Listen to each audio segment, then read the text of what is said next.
Minggu kemarin saya rakit PC 200 ribuan. Sekarang saya mau review laptop harganya 100 kali harga PC itu. Apakah performanya lebih kencang 100 kali atau malah overpriced? Yuk kita review laptop mahal dari kacamata Kerihore.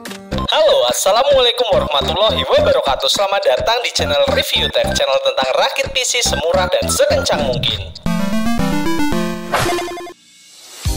Saya dipinjemin laptop lagi nih teman-teman dari AMD. Pertama kali datang laptop ini saya kaget banget karena pas unboxing terpampang nyata ada tulisan Rp30.999.000. Langsung jiwa Kerihore saya meronta-ronta. Kalau saya nih ya punya 30 juta, mendingan 25 jutanya buat setoran awal haji. Nah masih sisa 5 juta buat rakit PC full set, bisa main game berat. Kalau teman-teman nih punya 30 juta, mending buat beli laptop, beli motor, rakit PC, atau buat yang lain.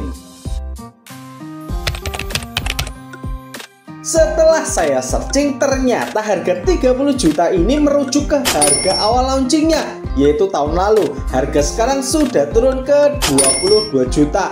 Tapi tetap aja ya, 22 juta bisa dapat motor cash 1. Oke lah, kita stop dulu buat banding-bandinginnya. Yuk kita bahas spesifikasinya. Dimulai dari paket penjualan, ada unit laptop dan chargernya. Kalau di link toko yang saya cantumkan di deskripsi juga dapat tas serta mouse. Satu hal yang menarik adalah chargernya besar dan berat. Berat chargernya itu 1,1 kg, lebih berat dari laptop HP yang pernah kita review dulu. Dan berat dari laptopnya adalah 2,45 kg. Jadi total charger dan laptop kalau dibawa adalah 3,55 kg.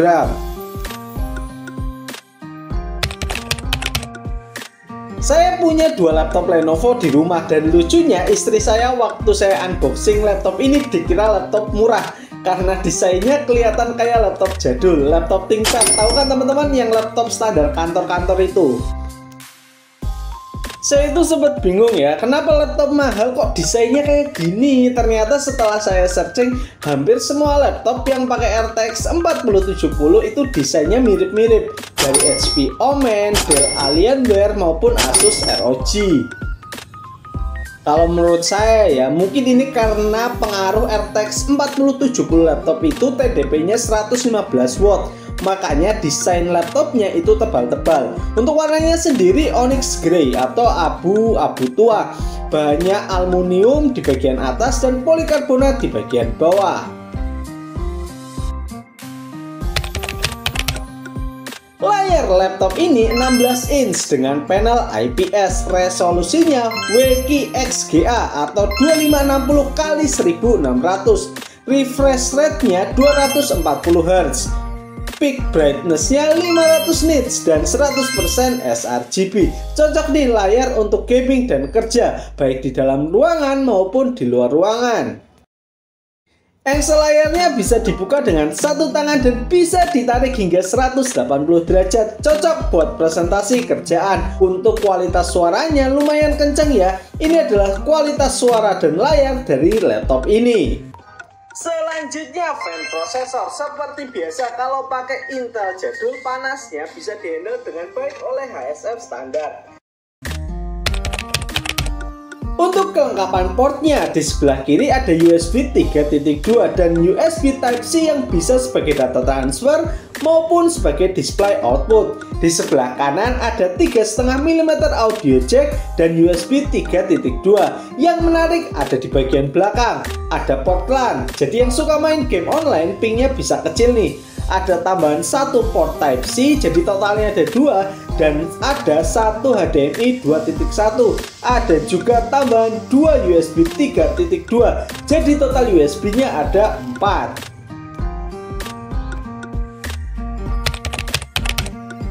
Sekarang kita ke bagian mesinnya. Nah, karena saya difasilitasi oleh AMD, saya akan lebih fokus ke prosesornya.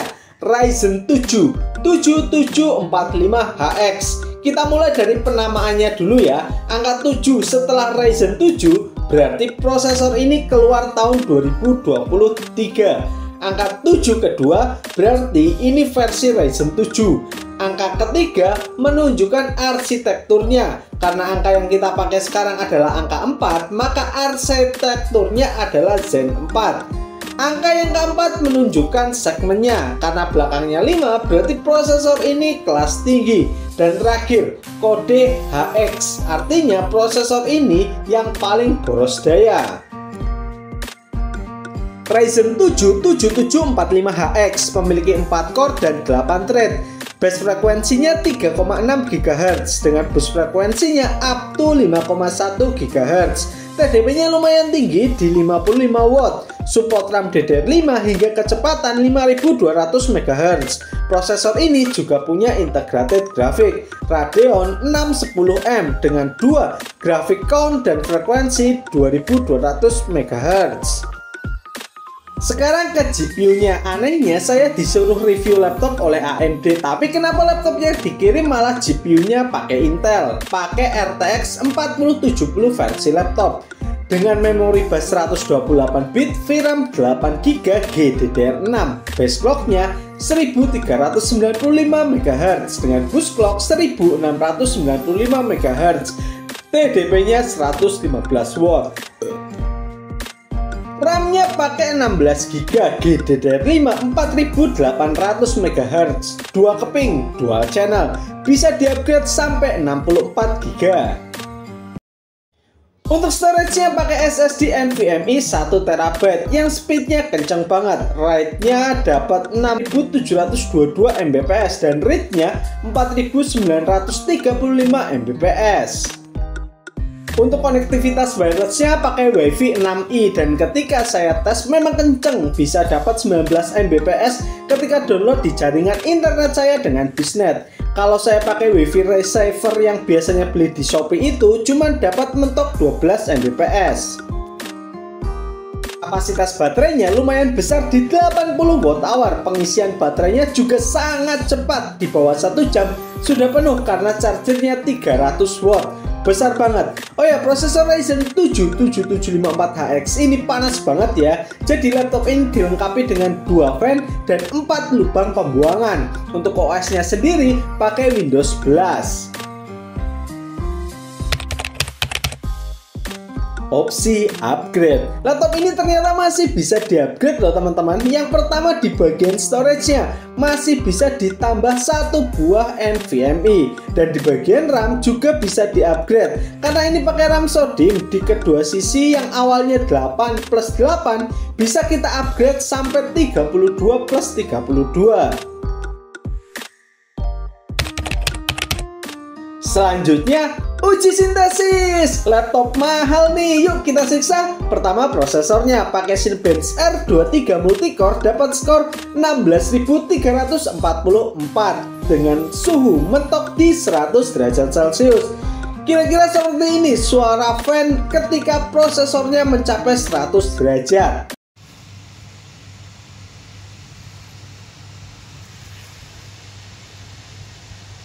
Yah, lumayan berisik, tapi kalau di bawah 90 akan kembali senyap.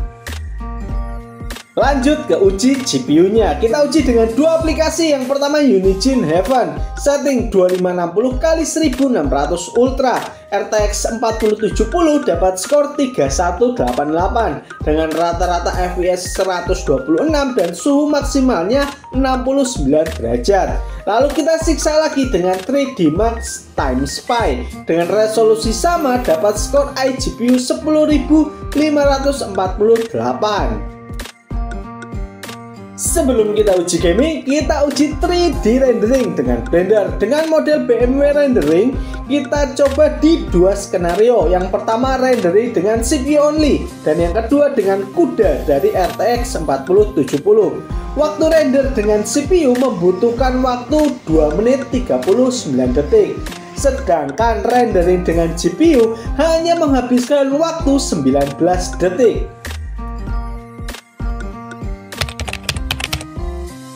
Terakhir, uji gaming. Laptop 20 jutaan ini apakah bisa memainkan semua game rata kanan? Harusnya bisa ya. Game yang pertama, game balapan bos, Forza Horizon 5. di resolusi 2560x1600. Ekstrim dapat 70-an fps. Gila, gambarnya memanjakan mata banget.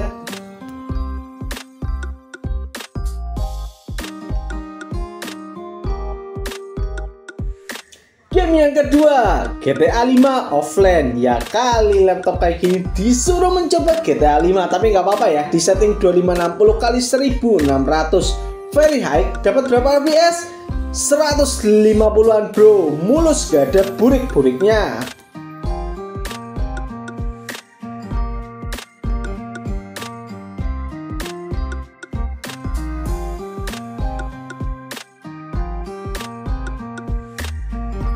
Game yang ketiga, Far Cry 6. Kalau punya PC atau laptop dengan spek yang tinggi, setidaknya mainin game ini sekali aja teman-teman. Di setting 2560x1600 Ultra dapat 80-an fps.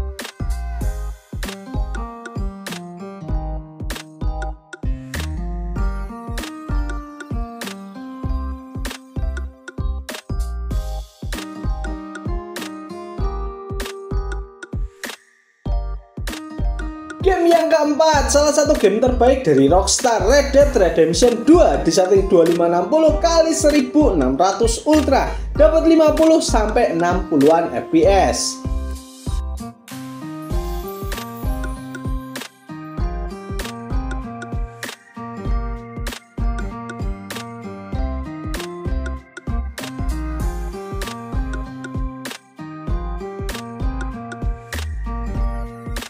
Game selanjutnya, God of War 4. Ini game yang mengetes GPU sampai ke limitnya, sampai berasa panas keyboardnya waktu main game ini. Di setting 2560x1600 Ultra dapat fps 50-an dengan suhu prosesor hampir 100 derajat dan suhu GPU-nya hampir 80 derajat.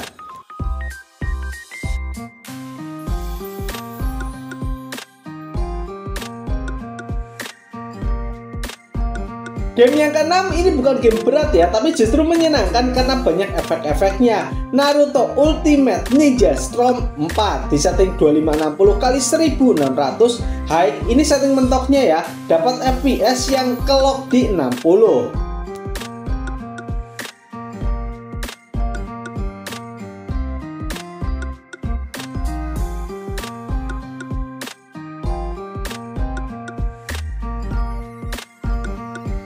Game yang ketujuh, game bola eFootball 2023. Game yang bisa dimainkan dengan mouse. Seru juga sih mainin game bola tapi pakai mouse. Di setting 2560x1600 high, setting mentok nih, dapat 200-an fps.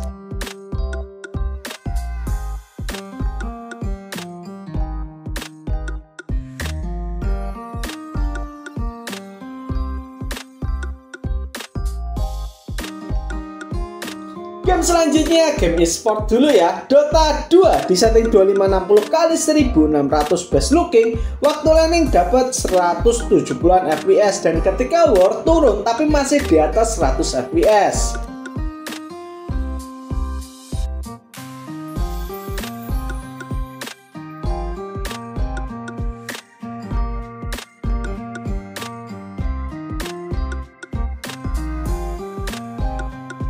Game yang ke-9, Genshin Impact di setting 2560x1600 high. Sayangnya di sini saya lupa menyalakan MSI Afterburner-nya. Tapi kalau feeling saya ini sih stabil ya di 60 fps.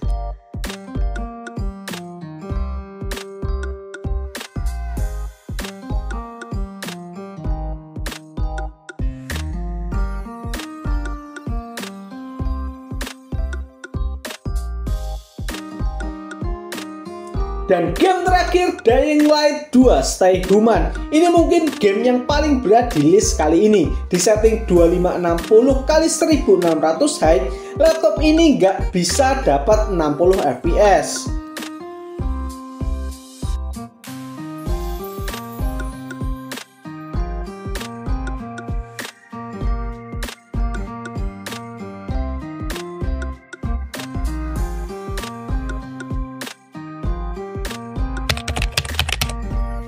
Kesimpulan, Ryzen 5 7745HX sangat cocok untuk disandingkan dengan GPU high-end macam Intel RTX 4070 laptop.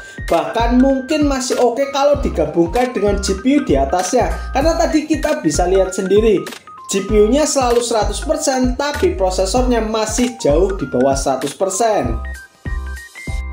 Untuk kelebihan dari laptop ini, bisa hajar semua game dan aplikasi editing, chargernya super kencang, layarnya oke banget, dan wifi-nya kencang. Laptop ini juga memiliki beberapa kekurangan. Yang pertama, kurang bisa menghandle suhu dari prosesor Ryzen 7 ini. Masa iya ketika idle 70-an, waktu buat gaming 90-100 derajat. Kekurangan yang kedua, laptop ini berat banget. Yang ketiga, fan-nya lumayan berisik. Berisik sih nggak apa-apa ya kalau bisa menghandle suhu. Nah ini udah berisik tapi suhunya mentok 100 mulu. Semoga kedepannya bisa lebih bagus lagi.